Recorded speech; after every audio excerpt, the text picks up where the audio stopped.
This is Minister Edom, and I'm coming back at you again on another topic, an example of Caucasian hate for you so-called Negroes here in America. This is a repetitive thing.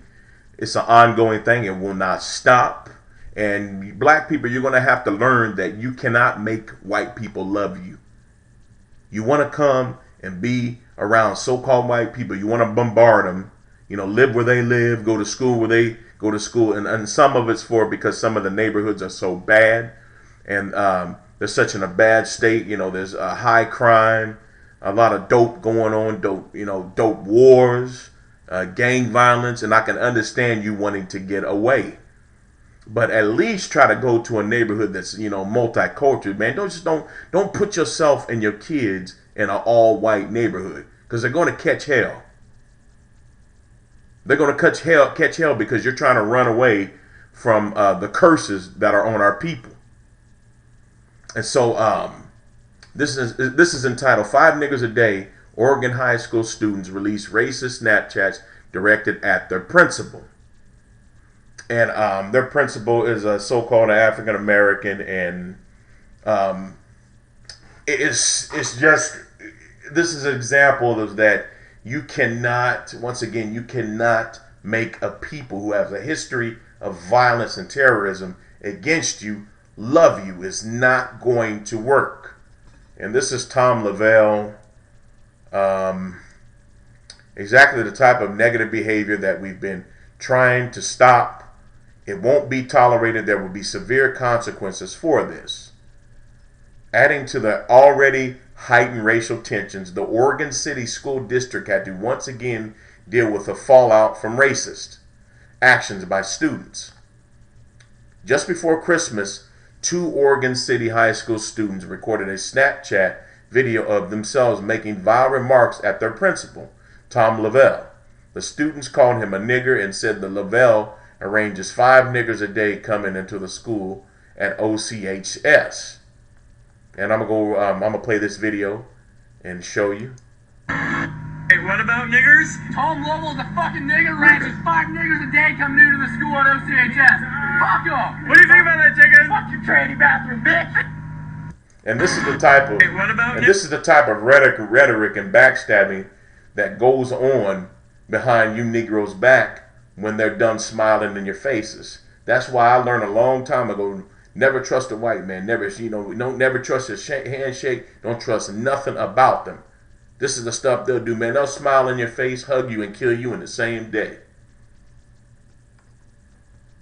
Former Oregon City High student Marcus Hassan saw the video and uploaded it to Twitter account tagging Lavelle.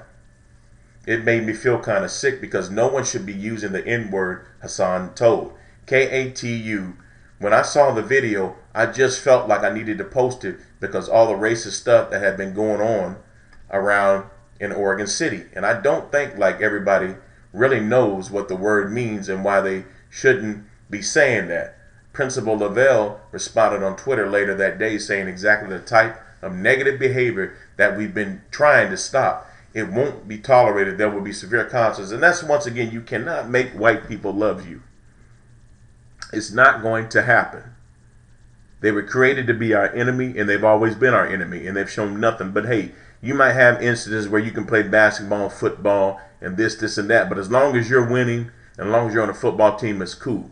And even sometimes that wasn't even cool. I played football growing up in elementary, junior high, all the way up to high school. And we had many instances where we would be playing a team and we would be beating them, and we would be called nigger and stuff like that. And I remember one occasion we beat a team so bad, we were in the middle of a small white town and a small suburban community in here in Indiana, and they damn near tried to rock the boat over in a town that was known for racial prejudice. And the bad thing about it was they hated us, but nobody black lived there.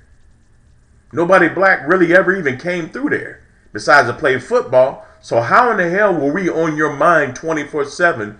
And nobody even lived around you that even looked like us. So-called white people are obsessed with black people. They hate you so much, they want you to be a cuckold. They hate you so much, they want you in bed, but they still hate you. It's a sick, satanic, twisted love they have. It's a love. I love you so much, I hate you. I hate you so much, I love you. Niggas, stay away from me. And then when we get together and tell them, our people, well, we need to stay away from them, especially stay out of the bedroom with them. They have fits then. And don't take the bedroom away from us. I mean, you're a nigger and you're less than us, but don't cut us off from the bedroom. We will not be tolerated, nigger.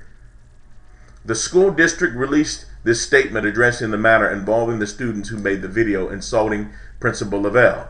An investigation is underway, and individual students will face disciplinary actions up to the possibly including expulsion.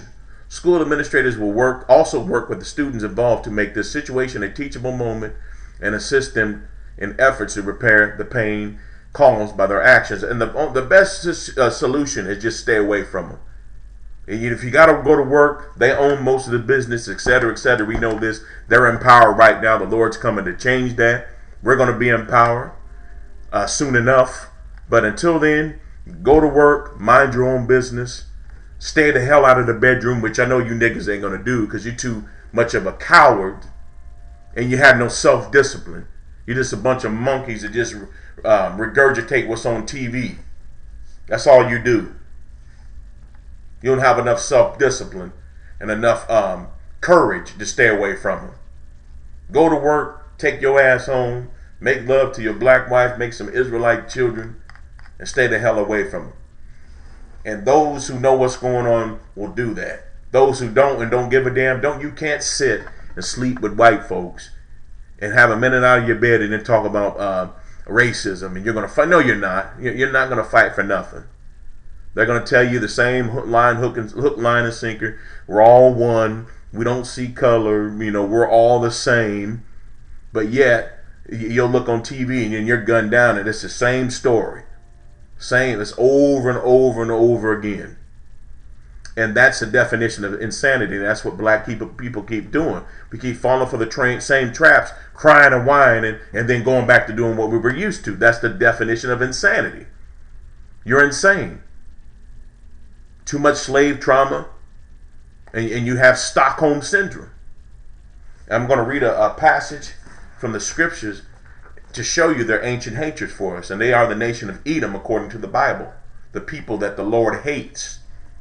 And you're the Israelites, you of Negro and indigenous Native American descent. You are the real children of Israel. And I'm going to read a Bible passage, and then I'll go ahead and close out. Ezekiel 25, starting at verse 12.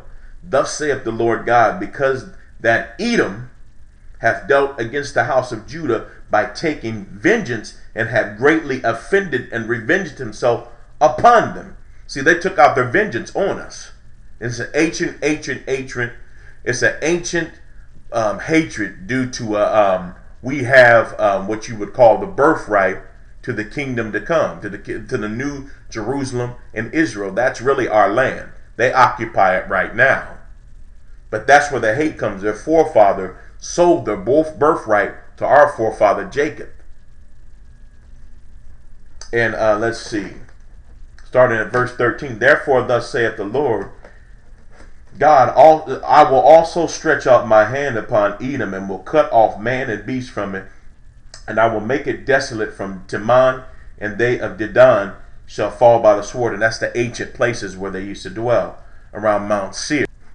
And I will lay my vengeance upon Edom by the hand of my people Israel, and they shall do in Edom according to mine anger and according to my fury, and they shall know my vengeance. So we're going to get vengeance against them here in America.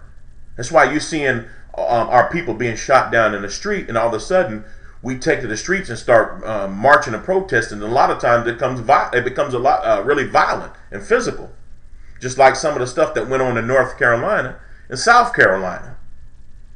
That's gonna come on from coast to coast here in this country. It's going to be race wars. And no, they're not going to win. They think they're going to win because they have all their guns and some of this technology and stuff they have, but they're not going to win because this time the Lord's going to be with us. The Lord's going to put his spirit on us. Thus saith the Lord God, because, and I'll stop right there, but I just wanted to touch on that. I'm going to close out. And that's what's really going on. Anytime you have anything going on in the physical, there's always a spiritual aspect behind it. And that, with that being said, shalom.